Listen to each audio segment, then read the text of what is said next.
ఆమె చనిపోవాలని నిర్ణయించిన రాత్రి. ఆమె కడుపులోని చిన్న హృదయం ఆమెను ఆపింది. రాత్రి 12:42. నగరం మొత్తం నిద్రలో మునిగిపోయింది. వీధి లైట్ల కింద వర్షపు నీళ్లు మెరుస్తున్నాయి. దూరంగా కుక్కలు అరుస్తున్న శబ్దం వినిపిస్తుంది. ఆకాశం పూర్తిగా మబ్బులతో నిండిపోయింది. ఆ మబ్బుల్లాగే నందిత మనసు కూడా భారంగా ఉంది. ఆమె ఒక చిన్న గదిలో ఒంటరిగా కూర్చుంది. గోడకు ఆనుకొని నేలపై జారిపడి కూర్చున్నట్టు ఉంది. చేతిలో ఒక చిన్న ఫోటో. ఆ ఫోటోలో ఆమె నవ్వుతోంది. ఆమె పక్కన శరత్ నిలబడి ఉన్నాడు. ఇద్దరి కళ్ళలోనూ భవిష్యత్తుపై నమ్మకం మెరిసింది. ఇది నిజంగానే నేను అనుభవించిన జీవితం కాదా అని ఆమె మనసులో అడిగింది. ఆమె కడుపుపై మెల్లగా చేయి వేసుకుంది. 3 నెలల గర్భం ఇంకా బయటికి కనిపించదు. కానీ లోపల ఒక చిన్న హృదయం కొట్టుకుంటోంది. ఆ చిన్న హృదయాన్ని తాను ఈ రాత్రి ఆపేయాలని నిర్ణయించుకుంది. ప్రేమ ప్రారంభమైన రోజులు. నందిత ఒక సాదాసీదా కుటుంబానికి చెందిన అమ్మాయి. చదువులో, తెలివిలో, కలలతో నిండిన మనస్సు తనది. ప్రేమంటే పవిత్రమైన బంధం అని నమ్మే హృదయం తనది. శరత్ ఆమె జీవితంలోకి వచ్చిన రోజు సాధారణంగానే మొదలైంది. కాలేజ్ లైబ్రరీలో పుస్తకం కోసం ఇద్దరు ఒకేసారి చేయి చాచారు. సారీ అని ఆమె నవ్వింది. లేడీస్ ఫస్ట్ అన్నాడు శరత్ చిరునవ్వుతో. ఆ నవ్వు, ఆ చూపు, ఆ మర్యాద నందితకు భిన్నంగా అనిపించింది. రోజులు గడిచాయి. వాళ్ళిద్దరి మధ్య ఫ్రెండ్షిప్ మొదలైంది. మెసేజ్లు పెరిగాయి. రాత్రి చాటింగ్లు ఎక్కువయ్యాయి.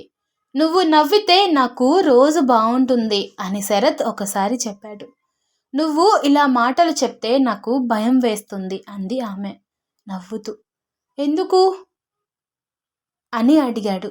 ఎందుకంటే నేను నిజంగా నమ్మేస్తాను కాబట్టి అని చెప్పింది నందిత. అతను ఆమె చేతిని పట్టుకొని అన్నాడు, నమ్ము నందిత, నేను నిన్ను ఎప్పటికీ వదలను. పోతే నా ప్రాణం పోవాలి, కానీ నిన్ను వదలడం అంటూ ఉండదు అని చెప్పాడు. ఆ మాట ఆమె హృదయంలో శాశ్వతంగా నిలిచిపోయింది. వాగ్దానాలు, నమ్మకాలు మరియు ఒక తప్పు. శరత్ ఎప్పుడు ఒకే మాట చెప్పేవాడు, మన పెళ్ళి ఖాయం, కానీ ఇప్పుడే ఇంట్లో చెప్పలేను, కొంచెం టైం ఇవ్వు అని నమ్మించేవాడు. ఆమె అతని పరిస్థితిని అర్థం చేసుకుంది. అతను ఉద్యోగం కోసం ప్రయత్నిస్తున్నాడు.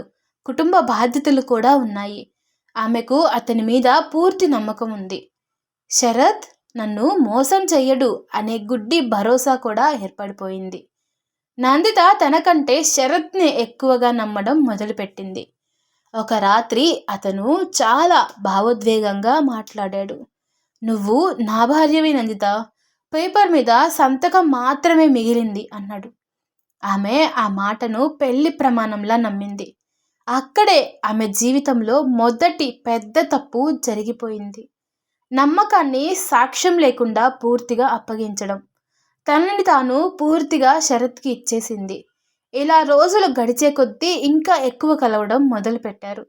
కొన్ని వారాల తర్వాత ఆమె శరీరంలో మార్పులు మొదలయ్యాయి. వాంతులు, అలసట, తలనొప్పి అనిపించేది. కళ్ళు తిరగడం మొదలయ్యాయి. డాక్టర్ వద్ద పరీక్షలు చేసిన రోజు ఆమె గుండె బలంగా కొట్టుకుంటుంది.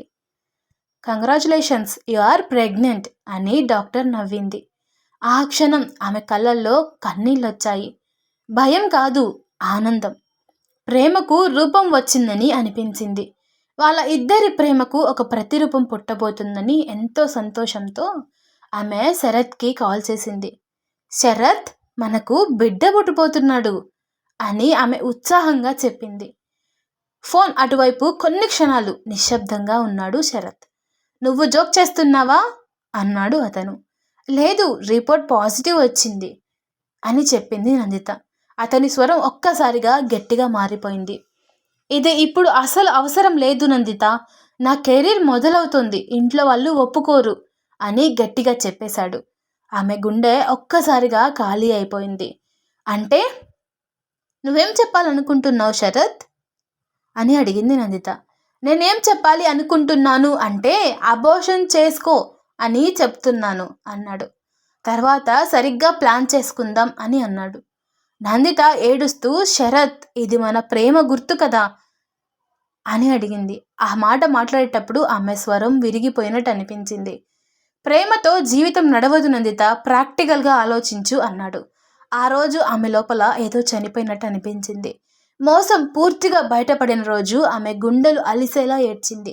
కొన్ని రోజుల తర్వాత అతను దూరం అయ్యాడు. కాల్స్ తగ్గాయి, మెసేజ్లు కూడా తగ్గాయి. చివరకు ఒక్క మెసేజ్ మాత్రమే మిగిలిపోయింది. I'm getting married, please don't contact me again. ఆమె నమ్మలేక అతని ఇంటికి వెళ్ళింది. అతని తల్లి తలుపు తెరిచింది. మా అర్జున్కి నిశ్చితార్థం అయిపోయింది, మంచి కుటుంబం, 2 నెలల్లో పెళ్ళి అంది గర్వంగా. ఆమె కాళ్ళు బలహీనపడ్డాయి. కడుపుపై చెయ్యి వేసుకుని బయటకు నడిచింది. ఆ రోజు వర్షం పడుతుంది. ఇప్పుడు ఈ వర్షమే నన్ను చనిపోవాలని నిర్ణయించిన రాత్రిగా మారిపోయింది అని తను బాధపడుతూ ఉంది. ఆమె గదిలో ఒంటరిగా కూర్చోంది. టేబుల్ మీద నిద్ర మాత్రల సీసా. నేను లేకపోతే అన్నీ ముగిసిపోతాయి అని అనుకుంది. సమాజం వేలెత్తదు, ఇంట్లో వాళ్లకు అనుమానం ఉండదు, శరత్కి భారం అవ్వను. ఆమె సీసా తెరిచింది. మాత్రలు చేతిలో పోసుకుంది. ఆమె కడుపుపై చెయ్యి వేసుకుంది. క్షమించు తండ్రి, నేను బలహీనురాలిని అని కన్నీళ్లతో చెప్పింది. ఈ ప్రపంచం ఒంటరి ఆడదాన్ని మాటలతో చిత్రవద చేస్తుంది. తండ్రి లేని పిల్లాడు అని నీ మీద నిందలు వేస్తుంది. అందుకే ఇప్పుడే మనిద్దరం ఈ లోకం నుంచి వెళ్ళిపోదాం అని మాత్రలు చేతిలో వేసుకుంటుంది. అప్పుడే ఆమె మనసులో ఒక ప్రశ్న మెరిపించింది. నువ్వు చనిపోతే ఈ బిడ్డకు అవకాశం ఇవ్వకుండా చంపేస్తావా అని. ఆమె మనసు ఆమెని ప్రశ్న వేసింది. ఆమె గుండె బలంగా కొట్టుకుంటుంది. ఈ చిన్న ప్రాణం ఏం తప్పు చేశాడు? అసలు వీడి ప్రాణం తీసే హక్కు నాకు లేదు. మేం చేసిన తప్పుకు వీడు శిక్ష ఎందుకు అనుభవించాలి అని ఆమె ఒక్కసారిగా గ్రహించింది. ఇది తన బాధకు ముగింపు కాదు, ఇది ఒక అమాయక ప్రాణానికి శిక్ష లాంటిది అని అనుకుంది. ఆమె చేతిలోని మాత్రలు నేలపై జారిపోయాయి. ఆమె గట్టిగా ఏడ్చింది. ఆ ఏడుపు ఆమె జీవితాన్ని శుభ్రం చేసినట్టు అనిపించింది. శరత్ నన్ను మోసం చేశాడు, కానీ నన్ను మోసం చెయ్యను, నా బిడ్డని మోసం చెయ్యను అని ఆమె గట్టిగా చెప్పుకుంది. ఆమె లేచి బాత్రూంకి వెళ్ళి సీసాలో మిగిలిన మాత్రలను సింకులో పోసేసింది. నీళ్లు వదిలేసింది. మాత్రలు కరిగిపోయాయి. ఆ రాత్రి ఆమె చనిపోలేదు, ఆమె బలంగా మారింది. కొత్త ఉదయం మరుసటి రోజు ఆమె ఒక కౌన్సిలర్కు ఫోన్ చేసింది. నాకు సహాయం కావాలి అని తన బాధ మొత్తం చెప్పింది. ఆ మాట చెప్పడం ఆమె జీవితంలో తీసుకున్న గొప్ప నిర్ణయంలా మారింది.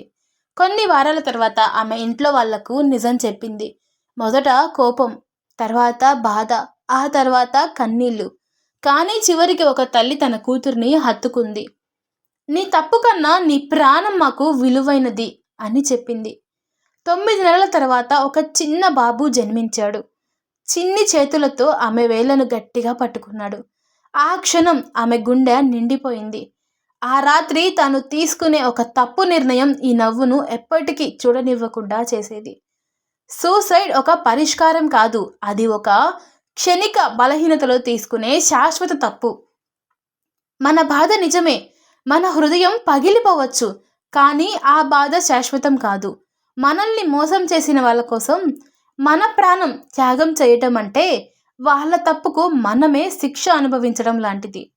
మీకు కూడా ఎప్పుడైనా ఇలా అనిపిస్తే ఒక క్షణం ఆగండి, ఒకరితో మాట్లాడండి. సహాయం కోరడం బలహీనత కాదు, మీ లోపల ఇంకా ఒక కారణం ఉండొచ్చు బ్రతకడానికి. ఒక చిన్న ప్రాణం, ఒక చిన్న ఆశ, ఒక కొత్త ఉదయం. ఆ రాత్రి నందిత చనిపోలేదు, ఆమె ఒక తల్లిగా, ఒక యోధురాలిగా మళ్ళీ పుట్టింది. ఈ కథ మీ హృదయాన్ని తాకితే ఒక్క లైక్ పెట్టండి. మీ జీవితంలో ఎవరికైనా ఇప్పుడు ఈ మాటలు అవసరం అనిపిస్తే తప్పకుండా షేర్ చేయండి. ఈ కథలో మీకు ఎక్కువగా తాకిన భావం ఏది కామెంట్లో రాయండి. మీ ఒక్క మాట ఎవరికైనా బ్రతకాలనే ధైర్యం ఇవ్వచ్చు. ఇలాంటి హృదయాన్ని తాకే కథలు ఇంకా వినాలనుకుంటే ఇప్పుడే మన ఛానల్ని సబ్స్క్రైబ్ చేసుకోవడం అస్సలు మర్చిపోవద్దు. మనందరం కలిసి ఒక్క ప్రాణాన్ని అయినా కాపాడగలిగితే అదే ఈ కథకు నిజమైన అర్థం అవుతుంది. Thanks for watching.